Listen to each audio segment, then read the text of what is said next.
সার্জনের দ্বারা আমরা হয়রানির শিকার হচ্ছি। এই সার্জন এই সুবিধাটা নিয়ে আমাদের 20 থেকে 25,000 টাকা হিউজ পরিমাণ মামলা দেয়। তাহলে আমি একটা ট্রিপে যদি পাই 4 থেকে 5,000 টাকা, আর আমার মামলা যদি দেয় 20,000 25,000 প্লাস, তাহলে আমার তো এখানে আর গাড়ি চালানোর কোনো প্রশ্নই আসে না। সেই ক্ষেত্রে আমাদের কেন্দ্রীয় যে নির্দেশনা আসছে যে সকল হয়রানি মুক্ত হতে হবে আমাদের। আমরা মানব সেবায় সবসময় আমরা 24 ঘন্টায় সার্ভিসে আসি। আমাদের এই সেবাগুলো যদি তারা বাস্তবায়নে নেয় তাহলে আমরা গাড়ি চালাবো, নয়তো 12 তারিখ থেকে আমরা অনির্দিষ্টকালের জন্য ধর্মঘট ডাকছি। সারা বাংলাদেশ ব্যাপী গাড়ি বন্ধ থাকবে। অ্যাম্বুলেন্স কিন্তু আয়কর চাচ্ছে, আমরা মানব সেবায় আমরা এখানে আমাদের আয়কর যদি আমরা দিতে যাই, আমাদের একটা 71 সিরিয়ালের কাগজের একটা গ্যাপ আছে। যেমন আমরা 2 বছর কাগজ করি নাই, আমাদের আয়করটা হিউজ পরিমাণ এসে যায় 1 থেকে 1.5 লাখ টাকা। সেটা যদি সরকার কমিয়ে আয়কর মুক্ত করে দেয় তাহলে আমরা কাগজ করতে পারি 20 থেকে 25,000 টাকার ভিতরে।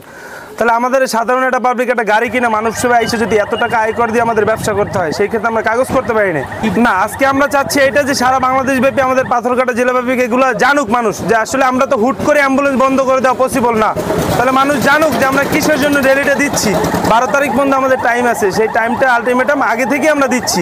সরকারও দেখুক, আর সকল শ্রেণীর মানুষ দেখুক, কর্মকর্তারা দেখুক যে আসলে আমরা এটা আগে থেকে তাদেরকে আলটিমেটাম দিয়ে যাচ্ছি।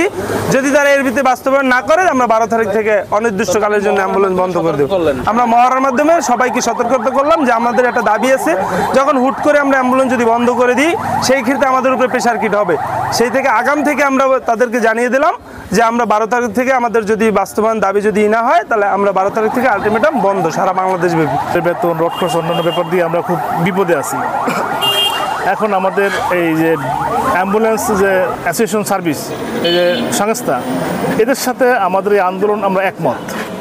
আমাদের এখানের যে সমিতিটা আছে আমরা তাদের সাথে একমত। এই 5 দফা বাস্তবায়ন যদি 12 তারিখের মধ্যে না হয় তাহলে আমাদের আন্দোলন আরও বেগবান হবে। 2023-এ আমাদের একটা নীতিমালা বাস্তবায়ন করার কথা ছিল, ওইটা আশ্বাস দেওয়ার পরে ওনারা বলেছে যে আপনারা আপাতত চালিয়ে যান, আমরা দেখতেছি। তো এখন 2024-এ এসে 25-এ এসেও এই বাস্তবায়নটা হয়নি। তো সেই ক্ষেত্রে আমরা আবার 5 দফা দাবিতে নেমেছি, যেমন অ্যাম্বুলেন্স জাতীয়তাবাদী নীতিমালাকরণ চাই, আর আপনার অ্যাম্বুলেন্স মেডিকেল পার্কিং চাই।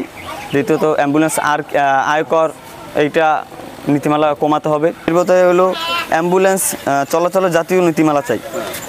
দ্বিতীয়ত অ্যাম্বুলেন্স আয়কর মুক্ত বাণিজ্যিক রেজিস্ট্রেশন চাই। তৃতীয়ত দেশের সকল রাস্তা ও সেতু ফেরি টোল ফ্রি চাই। চতুর্থ অ্যাম্বুলেন্স 8 সিটের আসন চাই আমরা অনুমোদিত।